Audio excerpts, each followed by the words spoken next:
Welcome to Modern Musings, conversations with the maiden, mother, and crone, where we look at ourselves and the world through the lens of the 21st century. Hi, and welcome back to Modern Musings. I'm your hostess, Cindy Murray, and we are here in the heat of summer where many cities are asking us to conserve our energy and conserve our water and things like that. And I thought this would be a perfect time to talk about conservation and what measures that we each of us do to help do our part. And I think, really a lot of people have things they may not even think of themselves as particularly conservation minded, but we do some things kind of automatically. And then there are others of us who are super conservation minded and actively do a lot of kind of big things. So I just kind of wanted to talk to you guys about that today. And I wanted to ask you, what do you think of first when somebody says the word conservation to you?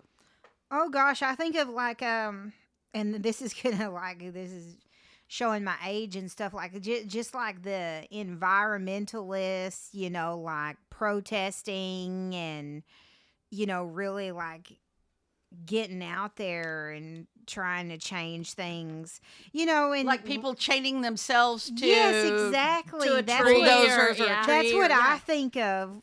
Yeah. Honestly, and it's funny, like, you're talking about like little changes and stuff like that. So when you posed this question before we even started podcasting, and you were like, and I'm sitting over here and I'm like, I don't do anything to conserve. Mm-hmm. Yeah. But I do. Yeah. You're thinking of people like stomping out right. there. You're Greenpeace or whatever. Yeah.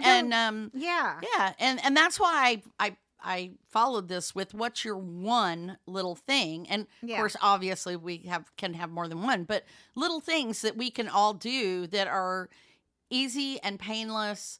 It doesn't have to make you a super activist or to, chain yourself to a bulldozer or anything, or endanger anybody or anything like that. So what about you, Christen? What do you think of when you hear that? Well, I think probably similar thought as Amber, because I remember being in elementary school, and it's funny because of how our mindsets have changed. Mm-hmm. Because I remember the whole use plastic because saving trees. Yeah. Yes. And so I think of, the mindset that we've had over the decades, and now plastic is bad, right? But swapping out something, so substituting something for the environment. And I think about all of the those little commercials, public service announcements, and little posters. Well, and that that's they put where around the schools. that's actually where my quote came from was "What's your one little thing?" Yeah, And I remember, when I was a kid, water conservation was a huge thing. Still is. But that was becoming like a thing to teach kids, was to like turn off the faucet when you brush your teeth. I seem to remember like watching a cartoon commercial or something where like the city water, maybe the city put a public service announcement out. And so that's become like an ingrained thing. Like I don't even think about it anymore. Right. And so I put my water on my toothbrush, and then I put my toothpaste on it, and then the water's off while I brush my teeth. Right. And I don't think many people even think about that. Some people just leave the water running while they brush their teeth. And I'll be the first one to tell you I'm guilty of that, because the toothpaste foams in my mouth a lot and it goes everywhere in the sink, and I feel like leaving the water running, at least it washes it down the drain. I wash the sink out after I brush my teeth. You don't think of it until you actually have to conserve water. And we were talking about last week. Yeah. Yeah. And, and I have like another story. This isn't really piggybacking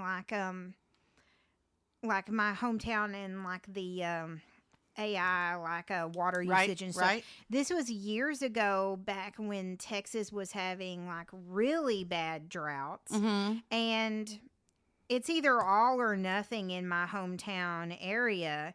It's Right. like it's going to rain all the time or there's going to be a drought. There is no, and there are some years where the drought just wipes out all the reserves, farms yeah. and all the reserves and everything like that. And it got so bad, and I forgot how many years ago this was. I'll have to look it up. In Wichita Falls, that there was no rain, that they had to recycle people's poop water in Well, the city. They do that in a lot of places. Well, I mean, they Yeah. do that, but it was like, it was Gray water. yeah, like they had to like really get into it because, and they had tried everything to stimulate rainfall, like the cloud seeding and everything like that. And they just had to like, and a lot of places do that, but it was like a big thing for them because they had never had to do that. Yeah. And so when you think about that, like people don't think about conserving water until they're put on a water restriction. Right. And when I lived in Denton many years ago, we would oftentimes have to be on a water restriction. Yeah. Where we had to boil water or we had to like just not use water. Right. Well, and we are, here in the Dallas area, I don't know about the Fort Worth side of things, but here in Carrollton, we every summer go into voluntary water restrictions where you can only water certain times of day and, like on an even day or an odd day and only after 7:00 at night or in the morning before businesses start. You're not allowed to use water sprinklers. Right. We had that in Garland. Yeah. You couldn't use water sprinklers. You could only hand water. Right. And things like that. So there's a lot of that. And I will also say for our listeners, because the Dallas-Fort Worth area is built along the Trinity River, that is our water source. Mm-hmm. So we are getting water downriver from other cities. That water goes through the Dallas and Carrollton and whatever other treatment plants. So our sewage goes into treatment plants. Mm-hmm. It is cleaned and sanitized and then put back into the Trinity River so that other people downriver from us are drinking, as you said, our poop water. But so, thinking about that, this is a very common thing in cities built on rivers. This is how they get their water. And even cities built around lakes, that water comes from the lake. It came from somewhere else. It has to be cleaned before it's put back in wherever it goes. So that's, I just think it was just like back then, it was just a big political type deal. Well, that people had the water was so low. Well, yeah. Well, and that is happening across the world now because of global warming. The water levels are getting really, we're in record droughts in a lot of places. And, we used to have what we thought was abundant water. The Ocalala Aquifer, which is gives water to a lot of West Texas, is at record low levels. And yeah. And that's so, what I was talking about last episode. Yeah. Like middle of nowhere, Texas, they're trying to build these data centers out there, and they're taking all of that water. Mm-hmm. And California has struggled with water issues for decades. So and they're on the ocean. Yeah, well, but it costs a lot of money to remove desalinate. The salt. Yeah, to desalinate water. Okay, so maybe that was when Amber started thinking about it, but have either of you, was there ever a point in your life where you started thinking about conserving those resources? Or yeah, because for me, when we talk about resources, it's not just water exactly. or electricity. Like those are the ones that we always think about. Air, mm-hmm. right? Trees. Those are the natural resources that some of the natural resources. Yes, right. But honestly, money is a resource.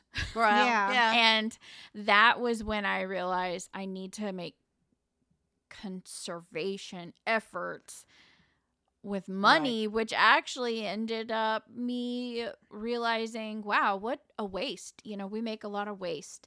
And for sure, when I our started landfills are full. And when I started decluttering, you know, some of the decluttering inspiration people would, you know, just say, throw it away, just put it in the trash bag, right? Oh, I know, I disagree with and that that so really much. bothers me, because to me, like, that's Things wasteful. can be reused. And so one of the things that I did was donate stuff, obviously, because it can go to a home, and if they choose to throw something away because it's just so battered and torn, then that's all means, on them, right? Yes. By all means, because I'm giving them free products to sell in their store, right? You know, so.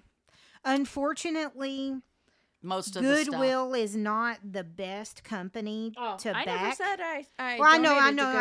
We're not going to talk about the politics of all that. Yeah. But yeah, I'm not saying that you did do to Goodwill or donate to Goodwill. I'm just throwing that out there, that some of the companies, the donation company policies, throw a lot of stuff away. And they get a lot of garbage, honestly. They do. I mean, because I've gone to garage sales where there was trash. Oh, yeah. And I'm like, you're literally putting that for sale, and I could go buy a tub of that and eat it and then have the tub for less than right. Oh yeah, like a butter tub or yes, something. I'm why do you have a $5 sticker on a country crock? You know, right. Yeah, people do that. Yes, but do you think that one person's small actions make any difference? I do, because when I look at my family right now and how much garbage that we throw away, because my small actions have added up.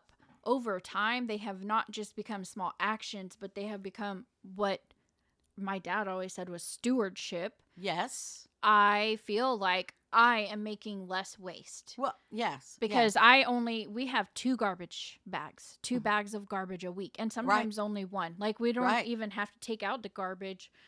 And I know some people will say, well, I have to take it out every day because it stinks. Well, I don't really have anything stinky in my trash to throw away. If you're eating, because that's another waste. You need to use your trash bag to the fullest capacity. Don't just take it out. Right. I mean, that's my But, well, she's talking about there's nothing stinky in the trash. That's because a lot of people, the reason they have stinky stuff in their trash is because they have food waste. Yeah. And that's a huge thing right now is food waste. Yeah.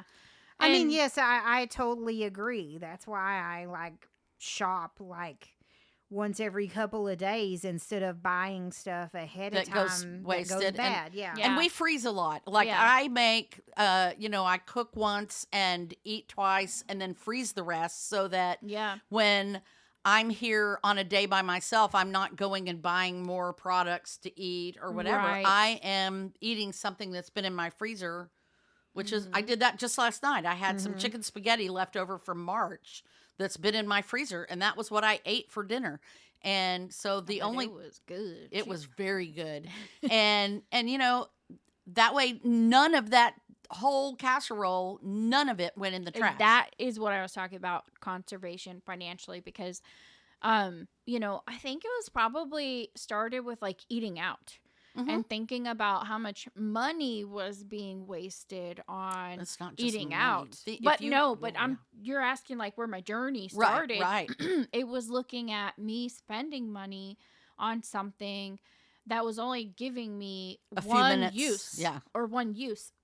So if now to eat a hamburger at Chili's or Applebee's, it costs $20. Oh yeah. And imagine if you had it delivered to your house from DoorDash, right? There's gasoline that's used in that, a whole nother kitchen that's fired up and yada yada, right? There's styrofoam, there's plastic, there's people's the meal. time. Right. And then there's the meal. And say I only eat half of my burger and the other half's really not that good as leftovers, right? So there's waste, right? And it was very expensive. And then I go and do that every day for, my entire paycheck of 2 weeks, right? That's a lot of money. And so I was like, okay, let's reduce this. Do for sure. Yeah. So I reduced it, and I found ways to conserve, starting with the money part. Because that honestly was my objective. I wasn't trying to save the earth. I really wasn't. I was trying to save my wallet because so much money was being consumed, right? And then I started looking at other things like, oh, wow, I spend a lot of money on this. That's a lot of waste. Waste like garbage, but I was really thinking about waste, financial waste. And so when I started dialing it back and then I started meal prepping, that ended up reducing food waste. Right. Because then, like you were saying, Amber, I didn't have a bunch of vegetables going bad. Now, I'm not saying that I don't have vegetables going bad, but what I have now is almost zero waste garbage. So there's only a few things now that go in the trash. And everyone in my household knows that everything has a second purpose now. Right. So obviously glass jars, I used to throw those in the trash. Yeah. Like immediately. A lot of people do. I love reusing glass recycle, jars. you know, I mean, not trash. Like, I hate putting that stuff in the trash because I always think about, like, oh, someone's going to cut their foot. Right. But, yeah, I've been reusing glass jars. You know, I always had a few pickle jars under the sink for something. You know, you got, like, a bunch of oil you need to dispose of. It becomes the new trash can for the oil, you know. Because you don't want to put that in the trash. In the trash, yeah. So, after a while, then I was like, oh, I have these jars and I needed something for my hydroponic root growing. So then I started saving glass jars for that. So, right. And then I really wanted to get into composting because when I was a kid, Mom had a compost and I remember putting all of the vegetable scraps in a grocery sack. Right. And then taking that out to the compost every so often. Well, in order to compost your vegetable scraps, you need Brown's trash, which is like paper scraps, cardboard. So then it was like, now I need to save my toilet paper tubes. Oh, right. And my Amazon cardboard boxes. And now my junk mail, because, oh my gosh, the junk that comes in the mail. There's like nothing that comes in the mailbox anymore that's useful. Like every once in a while I get like a card or a magazine, but most of it's garbage. So I've been shredding that instead of throwing it away or recycling it. Right. I've been shredding it and it's getting recycled in a sense because it goes in my compost. So that currently right now is kind of like everything has a second life. So when I look at something, I go, is there anything else I could use this for before I toss it? And so, yes, I do have a collection of plastics in the garage, you know. And after a while, I'm going to go, wow, I have too many of these. Let's sort through them. But they're all washed and clean. And there's like certain things that we use like every time I go to the grocery store, I buy a new tub of this. A new tub of that, right? It's the same every time. Right. And so instead of recycling that plastic every time, I stacked a few aside. Because little plastic containers, drill some holes in the bottom, and voila, you got a planter. A planter. So, because when I wanted to start gardening, I realized, okay, I could either buy all of those little seeding planters, right? Or I could go buy plants that are already growing and they come into plastic, right? And a lot of people throw those away. Right? Yeah. They toss them. They don't even recycle them, I'm sure, because I seen some out on the curb one day and someone did like flowers for their whole front yard. And they had them. And I almost pulled over because I was like, I need those. And then I was like, I'll come back because I needed to run an errand and not be late. And I came back and they were gone. Someone else had the good idea. But those kind of things, like I started thinking about, does this have like a second use that I wouldn't want to have to throw it away. Right. Now I'm thinking about those things with those tubs. Like now I'm seeing how many tubs we go through of, it's this like chopped up salsa stuff in a little tub at the grocery store. And I'm like, wow, we go through a lot of that. And now I'm thinking like I could conserve even more by making your own salsa. By just, I know, right? Just making my own instead of buying it already chopped up in this plastic, because we really do consume a lot of plastic. And there's one time too when that really like slapped me in the face, and it was when I first started working for my company. That was my first office job, right? And there's the first time I had like coffee at work. Well, I guess when I worked at the restaurant, we drank, out of the styrofoam cup every day. And I Right. never once thought of that. Like, I look back and I'm like, wow, that was like 5 years of styrofoam cup every day. Yeah. And then when I started working in the office, I would get that same styrofoam cup and get coffee every day and throw my cup away. And I had been working there like a year. I hit my like 1 year anniversary and I was like holding my cup and I looked at it and it just hit me like that's a lot of styrofoam I just put in the it wasn't even like, wow, that's a lot of hours, Kristen, great job. I was thinking about how much waste Right. I had right. created from that job, Right. just drinking out of the styrofoam. And so then I immediately just brought a cup to work. Well, and going on to that little plastic thing, that plastics don't degrade, the way other products do, and now all these microplastics are in our water system, they're in our bodies, there are babies being born with plastic in them plastic already. in their body already, and things like that, and that's just frightening. But I mean, I always recycle things. Ever since they started a recycling program in West Texas, where I grew up, I would recycle. Now, their recycling program failed. I don't know why. Maybe they didn't promote it enough or what. It's a different demographic there, so it's a very conservative demographic, and I think you have to make it easy too. I don't Yes, ever yes, you remember do. having like a recycling truck. No, we come did to not our have. house. No, we did not. It was you had to put it in these blue bags, and then you put it beside the dumpster, like blue trash bags beside the dumpster. But everything went all in one bag. It was super easy, but you had to keep it.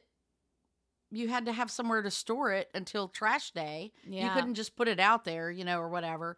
And then they had to have a separate truck that came along and picked up just the recycling, because it wasn't the same truck as the And trash. honestly, you're not going to coerce people to buy special trash bags. That's the hardest part. Right. Or they're like, what's in it for me? Why should I do that? So they didn't give any breaks or incentives to do it. And then, like I said, it's a very conservative group, whereas the conservation-minded people are often, particularly, trash and, the natural environment, the naturalists, they're more on the liberal end of that spectrum, or, somewhere towards the middle or to the other end. So, and we are moving we're moving that marker further to the, people are beginning to realize this is really important, but back then it was not very important. When we moved here was the first time I lived in a city that had a real concerted effort to recycle things. And we actually had our own recycling dumpster on the alley that we put out with our recycling in it. And I think a lot of where they fail in making these programs work is the amount of effort that goes into recycling, because they expect us to clean all the plastic and the glass rather than just, I think it would be easier if we just sorted it and let it be cleaned somewhere else, but because it has to be sorted and cleaned and dried and then all put together in one bin, it's a deterrent to a lot of people to do that. But we've been doing it since I moved here, and I do like that. Let's see, we've talked about food waste. I got lots of What food about waste transportation? Oh, that's a good one, because driving, you can't really knock someone for driving a long distance. Like Amber has to drive a really long ways every day. Right. But she doesn't drive, an 18-wheeler. Right. to get to her job. She has a reasonable vehicle. But she is a single occupant driving, Yeah. what, 60 miles? But she doesn't 50 have miles? a choice. Like, Yeah. who else would she give a ride to work to? I Right, do but- 70 miles every day. Yeah. Yeah. And so that, so the Those are hard. But the idea there, that conservation thing would be to work closer to your home. Yeah. For me, Or- when yeah. I make those decisions, That's hard. again, you can't mine, always do that. Mine are often financially driven Well, yeah, reasons. absolutely. And so Can't work closer Exactly. to my yeah, home. exactly. And that's why I say, like, I wouldn't even like ask you to like ride your bicycle or something. Oh gosh, no. So yeah. for me, like, I try to I don't make even live near a train the s- station. I know. Right. I try to make the small decisions that make an impact over time. Yes. And mine has always been conserving gas, Mm-hmm. not for environment reasons, but just financially. Like, Well, to me, it gas doesn't is make sense to our- get in my car and go to the grocery store every day. Gasoline is a resource Yeah. that is not infinite. Yeah. So yeah. And it doesn't make sense for me to do an errand on Monday, a different one on Tuesday, and a different one on Right. Thursday. When I'm already going to the grocery store on Sunday, I might as well just do them All all of the errands all at on once. one day. And I do that as well. Yeah, and for me, I feel like I conserve gas, and I know that that's a fact because now that I have, a husband and we share a car, he'll oftentimes want to go run an errand or take his friend somewhere, and I'm like, you're killing my gas mileage because Yeah. I only leave the house like once or twice, but then all those little trips, even though it's only like a block or two away, those actually use up more gas, I think, Right. than, a longer trip Right. because it's a lot of short trips turning the car on and off.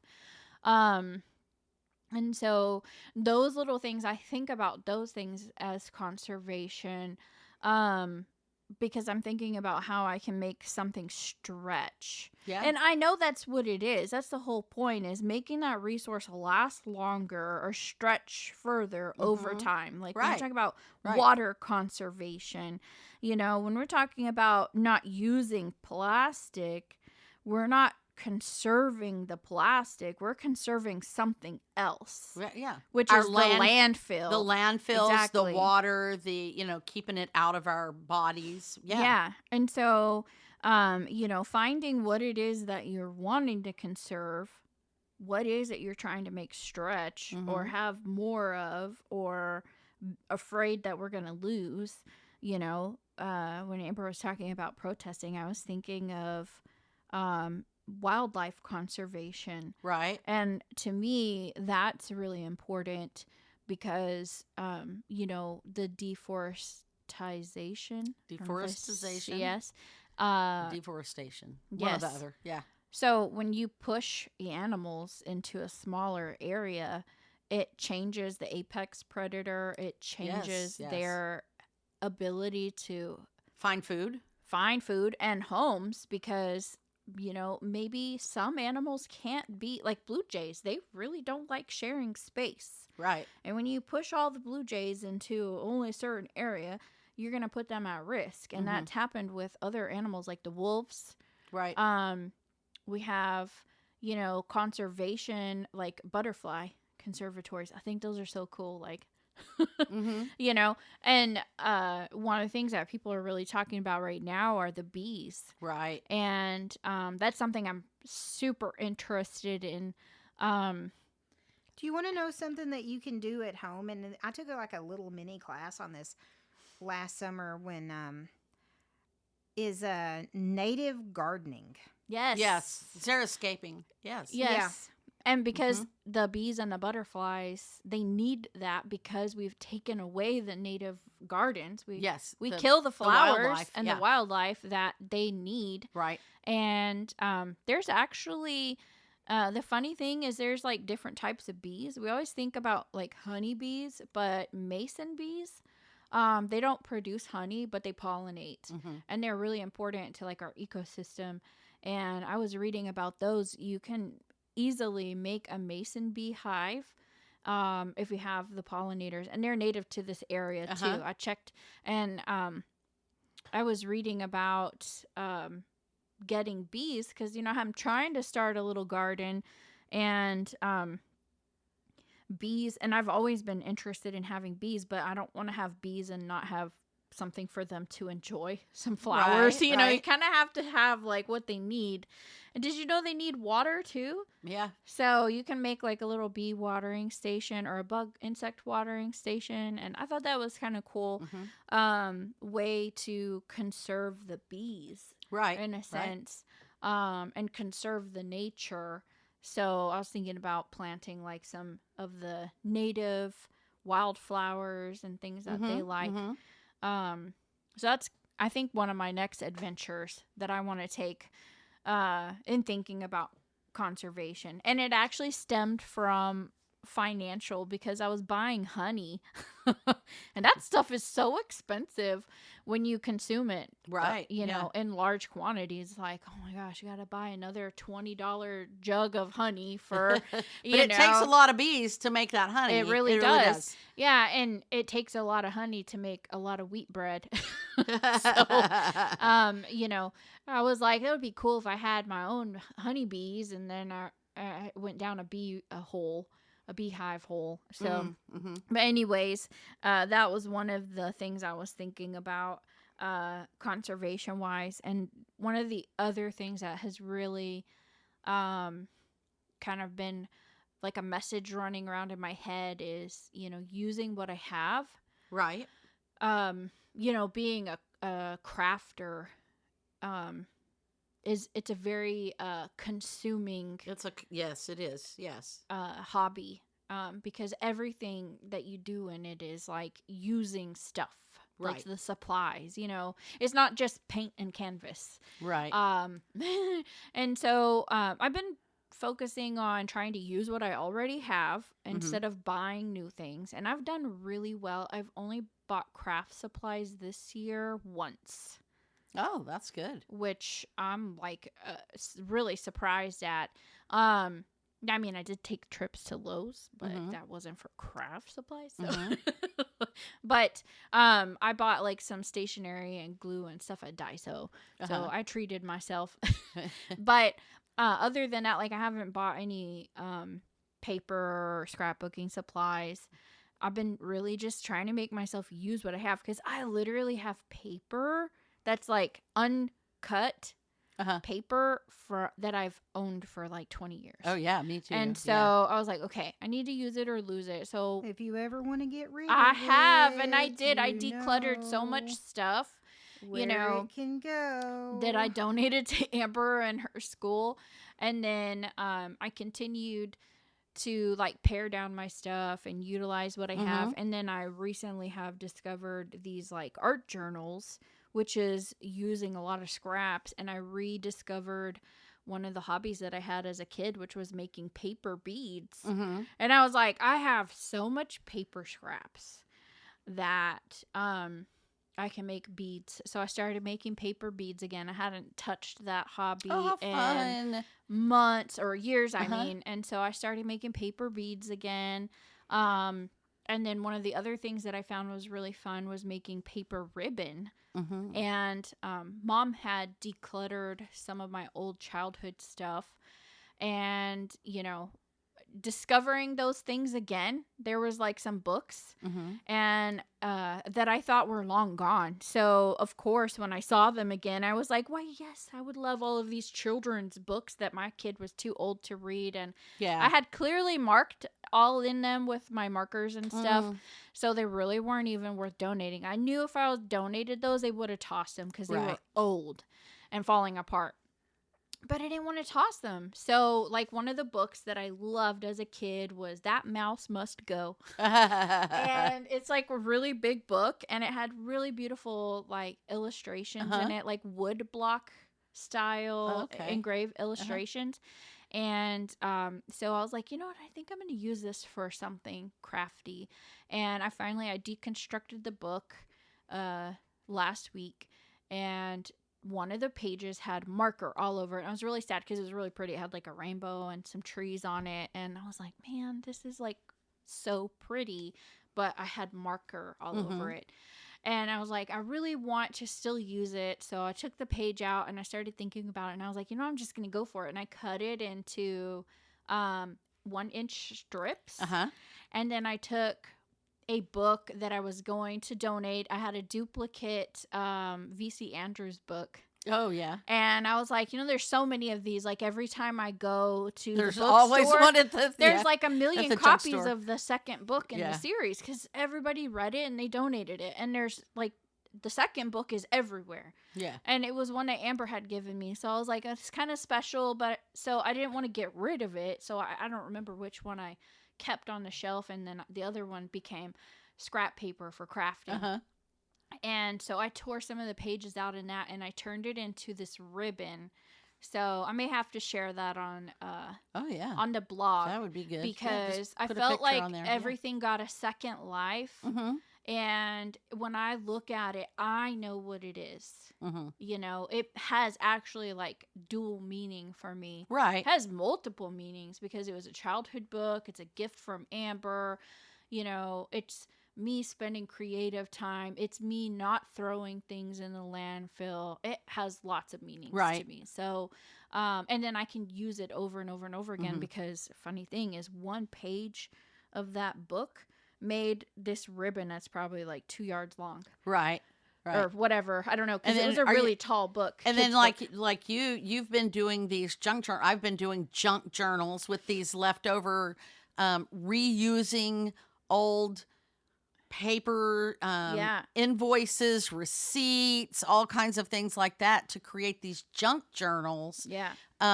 So this paper is not going into the landfill. Right. It becomes a medium for journaling my thoughts or putting photographs in or whatever. Instead of going out and buying the newest paper release. Right. Or buying a new scrapbook album or whatever. Yeah. Yeah. Because I was in this consumerism world of in order for me to be creative, I had to have the newest supplies. Right. And that was really imprisoning me creatively, financially, and then emotionally, because then I had all this like attached guilt to stuff that I had bought that I hadn't used.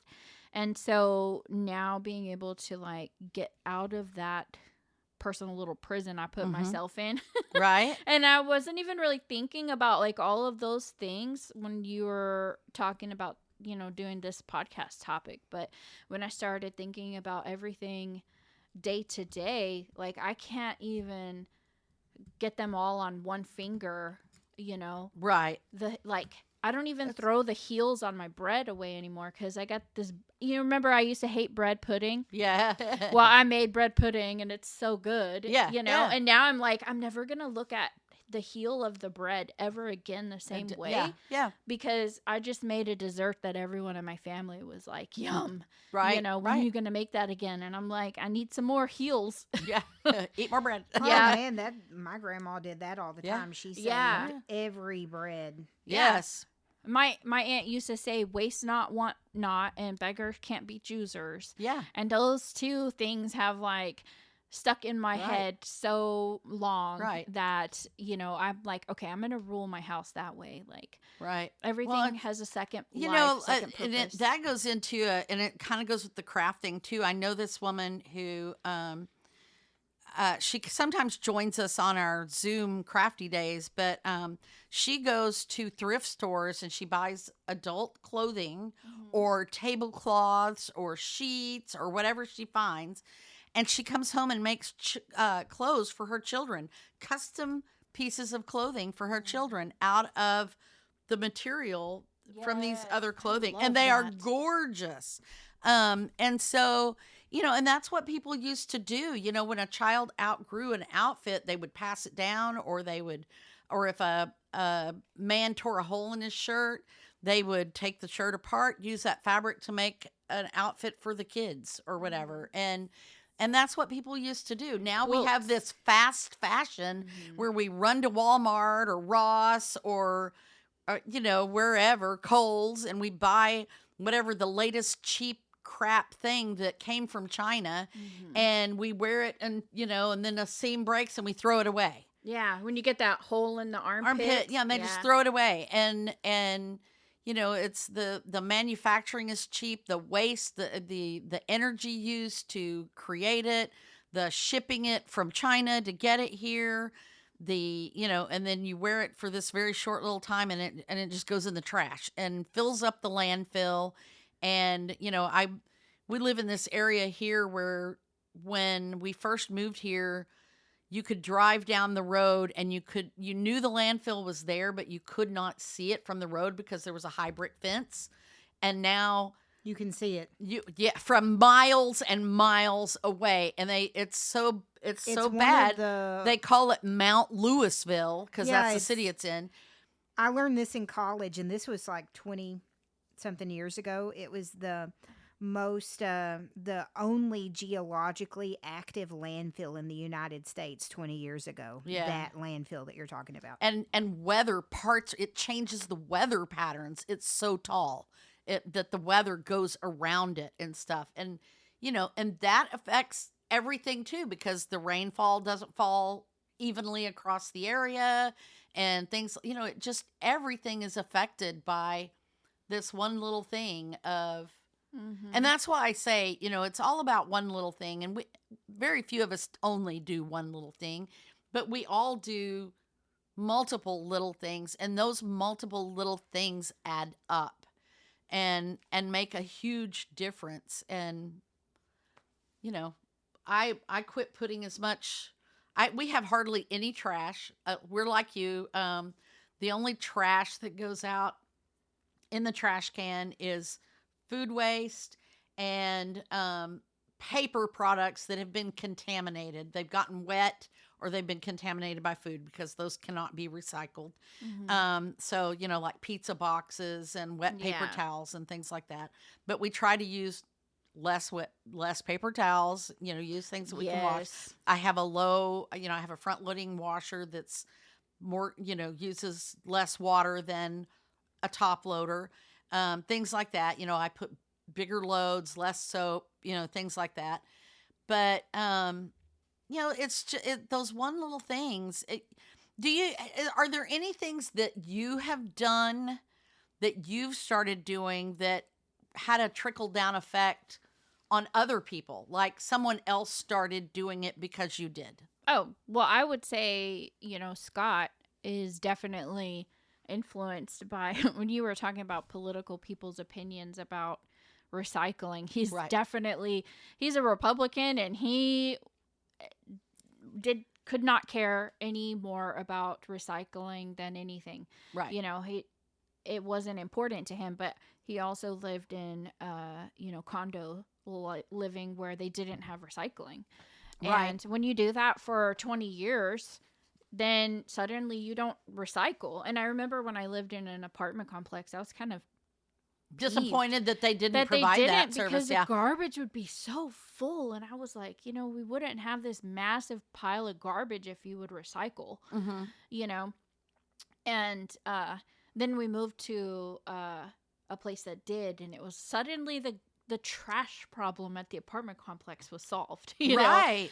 And, working in a restaurant, there was always so much food waste.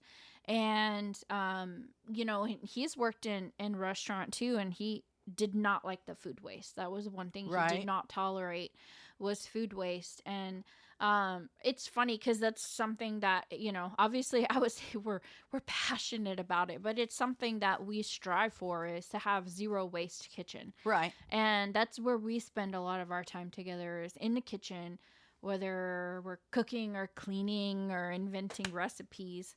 And he would throw his soda cans in the trash. Oh. And he probably was like, "Woman, quit bickering at me." Because I would be like, "That's not trash." I would really go around and dig stuff out of the trash, because it's so easy to recycle now. Right. And like I said, if it's easy, then you'll do it. Right. And our recycling is actually, the way our kitchen's set up, there isn't really anywhere to put the trash. So the trash is in an inconvenient spot already. So there wasn't a place for the recycling. So it's in the garage, which is right there off the kitchen. So all you have to do is just open the garage door and chunk it. Right. Like yours. Right. So, I would just take, at first, I would dig the cans out of the trash and then say, this isn't trash, and throw it in recycling. But then he started leaving the cans out for me. Oh, yeah. He would just yeah. set them on a counter. And I was like, okay, I'm cool with that. And then after a while, I was like, he was putting the can like right by the garage door. Uh-huh. And I started saying, you could just take one more step. Right.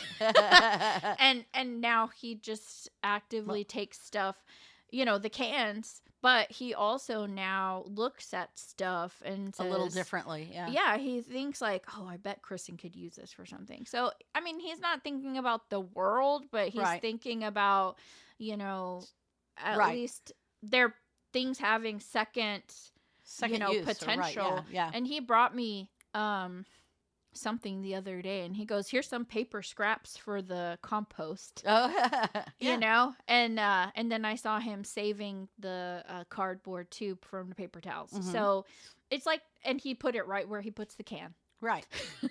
Well, and that whole can thing, I didn't thinking. even bring up the can thing because I used to just recycle and throw my soda cans into my recycling, but several years ago, we started when I started walking the Susan G. Komen 3-day, I was trying to raise money, and there was a gentleman named Jim Hillman who walks in all the 3 days, and he does recycling as one of his big fundraisers in California. And so I thought, well, you know what? I can recycle cans because it's not that hard to recycle soda cans and take them, once every few months to go get the money from them. And I raised hundreds of dollars just by recycling those cans. And even though I'm no longer participating in the Susan G. Komen 3-day as a walker, and I still recycle those cans and funnel that money from that. I do those separately from my other recycling, and then I take that money and donate it to a cause that's really important to me. So, through other people. But that was a really simple and easy one to do. And we moved into this house, and I have a little can crusher, and so I just walk right outside my back door. The can crusher is hanging on the wall. The recycling bin is right underneath it. I crush the can, and the can falls down into the trash or the recycling tub. So, and then I just bag them up and take them to be recycled, which is not far away. It's super easy. And they unload my car for me and give me the money for it, and then I go donate it. So I know, and I think about the cans too, because we've been just sticking them in the city recycling, and I haven't recycled cans for cash in probably about a year, but we go through at least one can a day. Right. I mean, it would take us a while to fill up. Well, to it that does extent. me too. We used to, with Travis and Raina, we went through a lot of cans.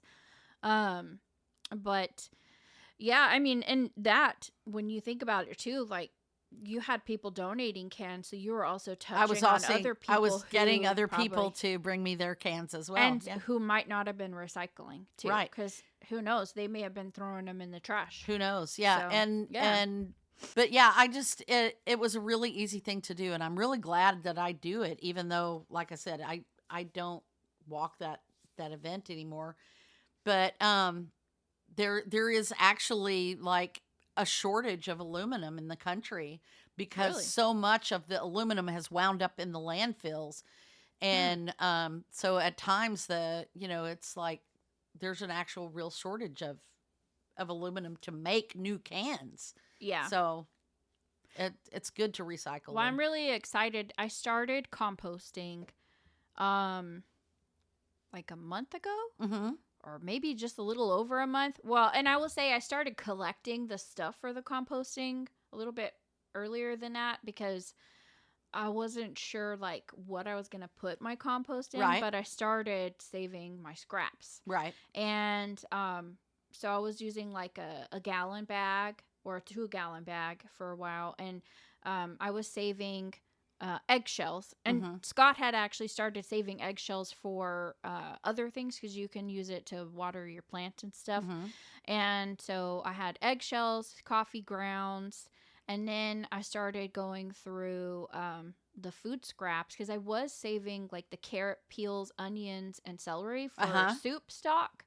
And I already had like 2 giant bags of that. And I was like, okay, I can't save these anymore. And and I was like, I don't want to throw them away. So then I started freezing them. And I found that if you freeze your compost, it actually helps it break down a little bit faster. Really? Yeah, because it breaks down the cellular wall. Oh, okay. And so I totally nerded out on compost. I'm like obsessed right now. But that's probably my biggest fail that I did. But no, I mean, you had it. It's a thing you have to return to. Yes. And I learned that it's an ecosystem that you're growing. Oh, it is. You are. And so I started freezing up all the stuff, and then I was like, oh, I need the browns. And that's been the hardest thing for me is I don't waste paper because I use paper in my crafting. And even if I like use a piece of paper, I tear it and then we'll save the scraps. And so that's been my challenge right now is saving those pieces. Well, when I say that was my fail, the reason I say it was my fail, I did it a long time ago, and it was not as successful as I thought it would be. When I did it, I had this great plan. I had read all these things about, but, I was using an organic gardening magazine as a thing to start, and I had this, I made this little crate out of pallets. Wooden pallets. That's right. And I put you it all had in a there. trash can that you had holes. Yeah, and it was like right outside my fence. But I think like you were talking about the brown waste, like the paper and things like. I didn't have enough of that. Yeah. Most of what I had, I had like grass clippings and that's actually green unless it dries. It dries out. Yeah. And I had a lot of food waste, like the eggshells and the coffee grounds and things like that. But I didn't have a lot of that brown waste, and so it really didn't get the heat. Compost has to get hot in order the breaking down of the organic material actually creates heat, and it didn't get hot, and it wasn't like cooking down basically, and so it was a very, very, very slow process, and then we moved. So it it just didn't. Yeah, that's interesting because I remembered you having it, and every time I threw away like food scraps, and when I say food scraps, I mean like vegetable waste. Yes. Yeah, I felt like I was being wasteful because I know that it can go in a compost pile. Right. And it's the same thing like when you're out and about and you have to throw a can away when you know you can recycle it. So sometimes I just throw my plastic bottles and cans in my back seat and take them home to recycle because a lot of people do that. I don't like throwing them away. Right. And so when I started this composting thing, it's amazing how much goes into that compost every week. Because I even feed my dogs, like, the vegetable scraps. Like, when I peel carrots, they eat that. Right. And so, and I bake the sweet potato skins as dog treat. So I was already kind of, like, not throwing away a lot of that stuff. And now it's like, okay, do I need dog treats or do I need compost? Right. And right now my problem is I don't have enough of the browns. And so I started bagging my lawn grass. Right. And because the green stuff is too nitrogen rich. Right. To be, and it'll make your compost too wet. Right. That was my problem. Yeah. And so I was like, okay, I have a dilemma. I have all this grass that was naturally just getting tossed out into the wind. But now I'm bagging it. But I can't just immediately dump it in, so I need to dry it out. But to me, like, some people would say, that's too exhausting. That's too much work. Right. I'm not going to do it. I'm choosing that because for me, like, I feel like it's giving a second life to something that otherwise would get tossed. And I'm getting compost out of it, which my plants need. So, and then some people, like, that little extra effort really isn't much. Some people cut their grass before it gets too tall, and they actually mulch the grass so that instead of going into your compost, it just goes directly back into the soil Yeah. to create compost Compost in the soil. Yeah, and I was doing that before. I just let it blow out into the yard, and it helps seed the yard too. Right, it does. And so now my grass is better. And we were just blowing it out into the yard, and I'd let it dry, and then I would rake it up. But that was actually more effort. I'm like, why don't I just bag it and then put it on a tarp in the backyard? And let it dry out. And let it dry out, or even in the garage. So that's currently I have the bag, and I'm that's what I'm doing this weekend is drying out. Well, and some people, silly. you know, they have their compost system is not just one bin of compost; it's multiple stages of compost. So, and it is, yeah. And you start out with a drying thing, and you have on the counter in the kitchen that gets emptied, and then you have the bigger one where you're drying out your grass, and then you move as that stuff gets ready, you mix it into the other one where it's actively breaking down, and then you scoop from that the stuff that the good humus, I believe is how you say it. It's not like hummus, but it's humus. It's humus. Yeah. You scoop that from the bottom and move that to yet another thing, and that's what you're using as your soil, your potting soil, or your planting fertilizer or whatever. Yeah, and I started I have a bucket right now because we've been buying the cheaper ice cream from Winco that comes in a bucket versus the Bluebell. You get half as much ice cream, and you can't really reuse the bucket that comes in. Right. But the Winco actually comes in a plastic pail. Right? Yes. Which you can drill holes in plant or storage because they stack. Right. So we've saved a couple of those buckets now, and so one of them is now my shredded toilet paper roll. Scraps that is in the house or in the garage even. I have it currently by the garage door, so you just put it in there. Everyone knows that's where the toilet paper rolls go, paper towel rolls, shredded mail that doesn't have shiny stuff. Yeah. And then I just go over there when it starts getting full, and I shred the stuff. And it's, to me, like, I feel like it's really not that extra complicated. Like, it's not adding extra steps in my life or anything like that. And it feels like things have a purpose. I'm not getting this waste guilt and stuff like that. So I've really enjoyed that as part of my decluttering, less waste, reuse, recycle, that whole sound bite that they used to pass around. So that's where I'm at right now as far as conservation goes. If you had to convince someone who was not a conservationist and you wanted them to start with just one thing, what would you start with? I would tell them to recycle cans because there's something in it for them.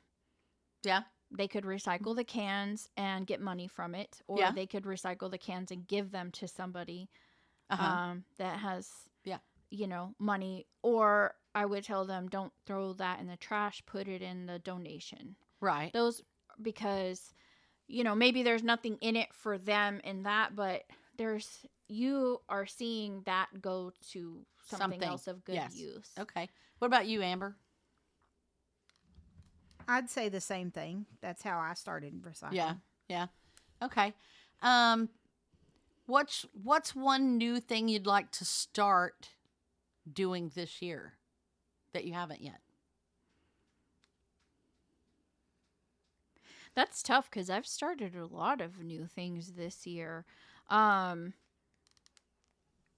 When it comes to the composting, I started making my own dog treats. I started making my own dog food topper.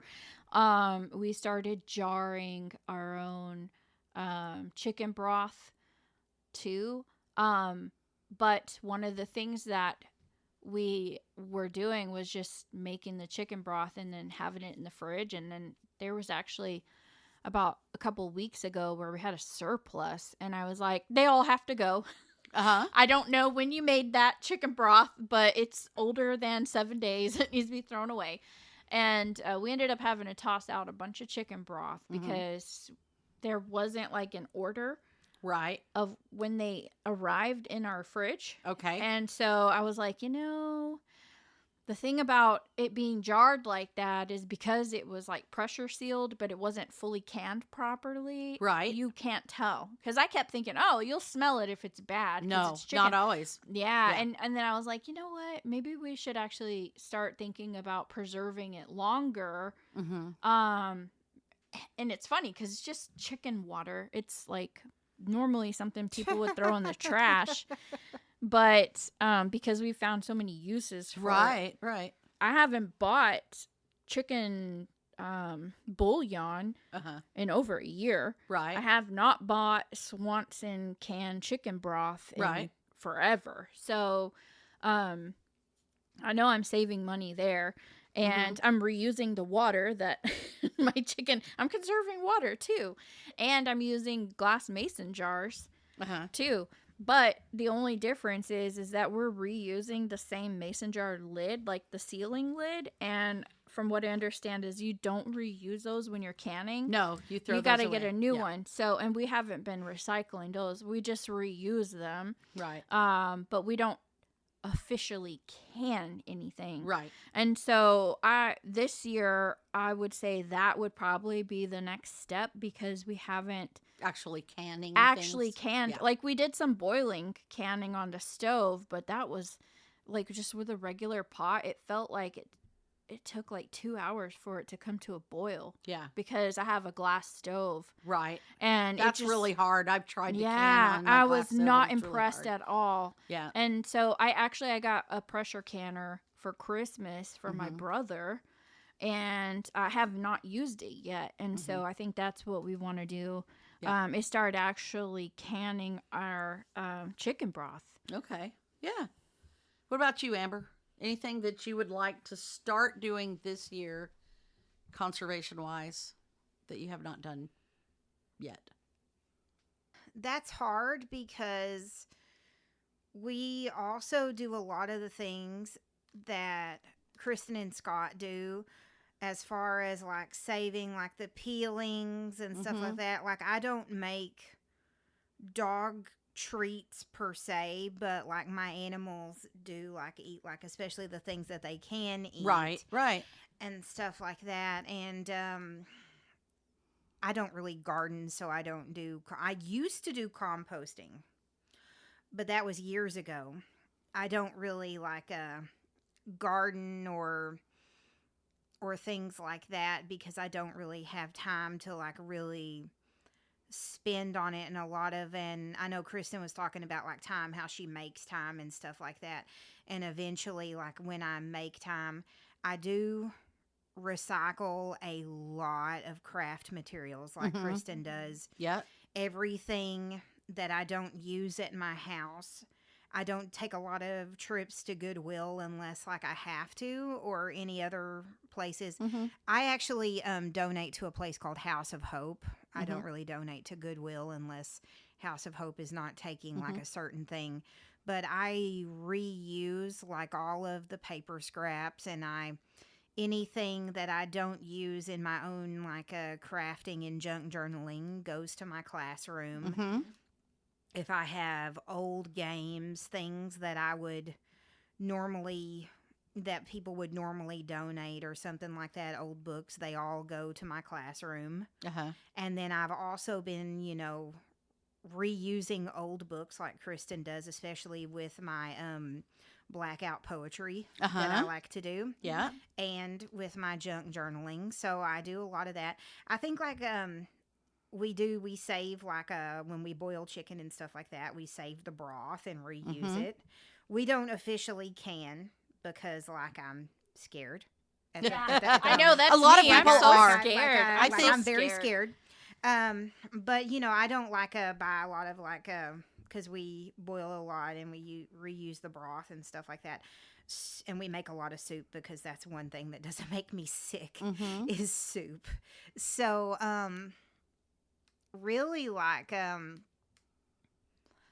I guess I've always been into making my own beauty products, and I've been really I really want to like get into like recycling candle wax and doing like the things with that, and then doing more with like recycled coffee grounds and stuff like that. I feel like I really dropped the ball with how much like coffee grounds I throw away when you can do so many things like make beauty products out of them. Or you can just bag them and give them to your friend for her compost. And I really should start doing that because, you know, I use a lot of coffee grounds at once, like a half a bag of coffee. Oh, yeah, when you I make cold your brew. cold Your brew, cold brew, it's a lot. So I really have been thinking about that lately, like within the last year with how much cold brew I make. Is what are some things that I can do with these coffee grounds? I know I can make coffee scrubs, soap, and you can make soap with it too. Yeah. And so I really I've been slowly getting into it, but I really want to make more of my own beauty products. And I'm really inspired by my friend Stacy because she makes most of her beauty products. Oh, nice. And that comes from a necessity. She makes her own lotion. And that really comes from a necessity because she has such dry skin and she has such skin allergies that she has to make her own lotion. She can't just go to Bath and Body Works. And I have such skin allergies on my face that I have to kind of make my own face and hair products or I break out. Like I make my own hair mask at home. I use a lot of like coconut butter and honey for products and stuff like that. So Christen talking about, I'm waiting for Christen to like start up her little like bee thing so I can come and steal some of her honey because I use a lot Royal of honey jelly. for like a honey and sugar and salt and stuff like that. And we don't like buy like a lot of like spices from the store anymore. We make our own spice blends, and I make my own like blends like for coffee and stuff like that and smoothies. And so I just want to get more into that, just like my everyday thing. Like I've always been interested in candle making and beauty product making. So I want to start using less and less as far as beauty products are concerned. Right. Yeah. Well, when you get ready to start that, come see me because I used to make soaps. Soaps and bath salts and bath scrubs and all kinds of things. Yes, I love making I had bath so much scrubs. fun making that stuff. It is so much fun. Well, I think we've kind of covered everything so far today. And I hope it has inspired you with a few things that maybe you can start trying, some easy things just to kind of wet your toes and start in conservation. And what are we talking about next week?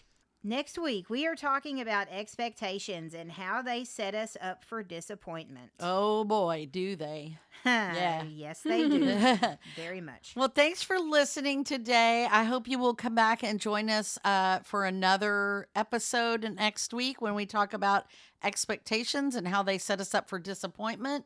Feel free to go back. You can hit any of our older episodes through Apple Podcasts or anywhere else that you can download podcasts. And you can also find us on www.modernmusings.net. And that's where you'll find the link to our Facebook group, MMC Chat, and a whole lot of other links there, including our Heard It on the Podcast blog post, where we put any links that are related to the episode. So please come back, give us some likes, give us some shares, and we will be back next week. Bye.